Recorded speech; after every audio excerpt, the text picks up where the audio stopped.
what has happened as far as these reforms are concerned, clearly not desirable, yet very important for the future of cocoa board and for the farmers.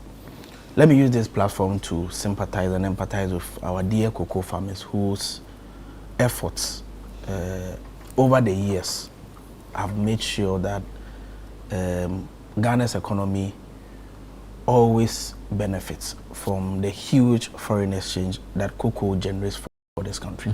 Let's put that on record. True. Clearly, government is not happy about it. If it is about a government that has shown true commitment to cocoa farmers in the last 1 year that we have been in government, it will be the NDC government. You recall that when we were in opposition, we made a solemn promise to cocoa farmers that they deserve 70% of international market price. Is that not it? True. When we came, an international market price of cocoa went to about 7,200. Did we not give 5,040 out of that to cocoa farmers? We did so. You did. That promise was kept. But there was the other promise of a 6,000. So, see, people do not put the whole conversation in a certain context. Okay. When we made that promise, international market price of cocoa was $10,000 at the time. $9,000 to $10,000. Okay. At the time, it was $10,000. In fact, and I'm surprised recently the NPP themselves have now suddenly become lovers of cocoa farmers. When international market price of cocoa was $10,000 at the time, using the then exchange rate, it was 166,000 Ghana cedis per ton. 10,000 Ghana cedis per bag. Do you know what they gave farmers? They gave farmers only 3,000 Ghana cedis, 100 per bag. You are selling it at 10,000 cedis on the international market, but you are giving cocoa farmers 3,100 Ghana cedis, 30% of the amount. Then you suddenly come to accuse the government that comes into power in just 1 year, within that 1 year, gives cocoa farmers 70% of the amount. Suddenly, you want to create the impression that you love cocoa farmers more than almost everyone. We were in this country when they actually cancelled free fertilizer and seedlings and what have you for cocoa farmers. Nobody spoke a word. But you see, that is just by the way. You see, the point is that what is happening to the cocoa sector did not just spring up in just 1 year.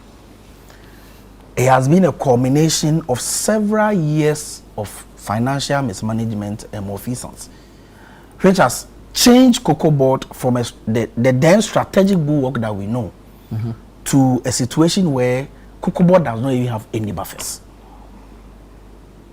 Do you know that government had to pump additional over $946 million to bridge the gap for the rollover that the cocoa board at the time left for this government? $1 billion. Because they forward sold about 786,000 metric tons of cocoa, which they couldn't deliver. 786,000, they were able to deliver only 432,000, leaving 333,000 for government. At the time, they forward sold it at $2,600 per ton. At the time, the international market at the time was about $6,000. Government had to cough in additional $500 per ton in order to salvage the institution and being able to sell it and deliver in that contractual agreement. Government was able to do that. In fact, as we speak, because of the reform that we have done, government has been able to rationalize cocoa board's debts as far as cocoa roast alone is concerned. 26 billion cocoa roast debts. 21 billion out of that was accrued between 2018 and 2021. 3 years. Government has been able to rationalize it to 4.35 billion and has taken the debts overhang from cocoa board to roast ministry. Yeah. Government has and the finance ministry. Yes, and government has been able to demonstrate that commitment. What is government saying? President Mama is saying that the usual funding that we used to do for cocoa board, let us change it. Now, government intends to raise domestic bonds, cocoa bonds, so that we can locally produce money, get money to fund cocoa board activities. But can cocoa board now go onto the international market to borrow? So the reason why that is possible is that we need to clean the books of cocoa board. True. Because that instance is not credit worthy. That is the reason why they are rationalizing cocoa board debts, so that we can diversify it and give some to Roads Ministry, Finance Ministry, and leave cocoa board in a manner that we will be able to get those bonds. And so that's why I'm saying that it is painful, but it is good for the future of cocoa board. Now we are saying that Ghana's cocoa processing company, which over the years have been neglected, is going to be revived. And a new cocoa board bill is going to be laid in Parliament, such that President Mahama has made it clear that we are going to implement an automatic adjustment of producer price to align with the international market price and the exchange rate at the time. Just like President Mahama said. So 70% of that will be given to cocoa farmers, just like he did in 2025. And so you can argue that, of course, what has happened now is distasteful, it's not good. But where did they start from? How is it that in 2024, where the value of cocoa had its highest peak, at a point went to $13,000, but that is the year cocoa board recorded its highest debt or loss, over 4 billion Ghana cedis. These are questions people should be telling us. You understand the point I'm making? Yeah. So really, when we overly simplify the matter, it becomes. I heard Mr. Elvis saying that, over the years, cocoa board has always been getting 30% and cocoa farmers are getting 70%. Meanwhile, I told you that in 2024, the farmers got only 30%. Why did that happen? At the time, the 2023-2024 cocoa season, at the time Ghana was giving 2,070 Ghana cedis per bag. Togo was doing 4,400. That was what led to the situation where people had to smuggle cocoa from Ghana to Togo and Ivory Coast. They smuggled it. So cocoa board projection, they couldn't meet it. 45% deviation from it. Nobody wants to talk about it. People want to, sweep all these things under the carpet and suddenly want to blame a government that comes in a new government that comes in just a year and decides to do massive reforms for the future of cocoa board. That those who argue that the reforms are actually targeted at cocoa board and not the farmer who should actually benefit. In terms of I don't. There are those who argue that all the reforms are aimed at strengthening cocoa board, reviving cocoa board, making cocoa board sustainable, making cocoa board viable. Yes, because cocoa board needs to be viable in order to be financially strong, to absorb shocks to the benefit of cocoa farmers. Can you imagine that the $1 billion that government had to cough up to bridge the gap in terms of the rollover that happened? Can you imagine if that money was not pumped? Would it not be enough money to absorb the shock that we are presently facing? So you need to hold cocoa board in a manner that when external shocks come, cocoa board can protect the farmer. Today, cocoa board is sitting there. They don't have any shocks. They don't have any buffers. Anything that comes into this country, farmers will suffer. You understand the point? But I have told you that government has shown more than enough commitment to cocoa farmers. Just like I demonstrated to you. Government is bringing back free fertilizer, free seedlings, scholarship for children of cocoa farmers and what have you. Any debate can be sustained. That, of course, it is painful. And the farmers, I've heard a lot of farmers. I've seen videos where these farmers are actually explaining and are saying that they understand exactly what has happened.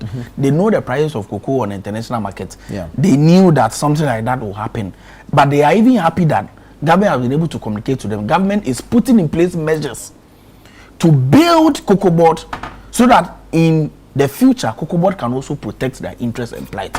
We cannot bury our heads in the sand like ostriches and pretend as if in only 1 year there is an intentional agenda to destroy cocoa board and what have you. Meanwhile, over the years, we know what has happened.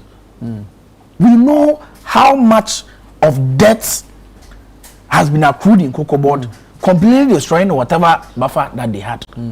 You understand the point I'm making? So I am gratified that at the very least, these reforms are going to make sure that our local indigenous, licensed buying companies like cocoa processing company and what have you, will now be brought on stream. That at the end of the day, we are going to have 50% of our cocoa produce being processed in Ghana, just like exactly the president has directed. Right. More employments are going to be given, more foreign exchange, and liquidity is going to be accrued in our system, cocoa board, processing companies, and whatever. More young people will get jobs. But it must be put on record that government has keen interest in making sure that the plight of the cocoa farmers is protected, just like we have been able to demonstrate over the years. Mr. Harvey says that, cocoa board has been turned into a procurement, and so I agree with him. That over the years it was more about procurement. People procure jute sacks and jute bags, the one they have not even been able to clear at the port. We are still doing that, and that happened in the last 8 years. Never has that happened to that extent. And a new government comes and it suffers the consequences. But we are a responsible government. We will not pretend as if we don't know what is happening. We know what is happening. In fact, even in the NPP, they themselves knew that they knew what was happening. And I've heard a lot of conversation about forward sales. They said that, the NDC government was supposed to do forward sales. Did they not do forward sales in 2023 and 2024 and left us a rollover of 33,000? To a point where the syndication, cocoa syndication that we all know, forget about all the difficulties and non-desirability of it. But that is what we know over the years. Yeah. They failed to secure it because their books were not good. True. They destroyed the cocoa syndication, made sure that we roll onto a new model where it is more like a cash and carry. The buyer decides to tell you what amount of cocoa he needs. Because of that, after that, he will give you the money to go and buy. So how can you do a proper forward sales with this model? Cocoa board does not have any money on its own to buy cocoa. They need to sit down and wait for these buyers to bring their money to go and buy. Right. If you don't have a buyer, or a buyer is not interested in buying your cocoa, what kind of forward sales can you do?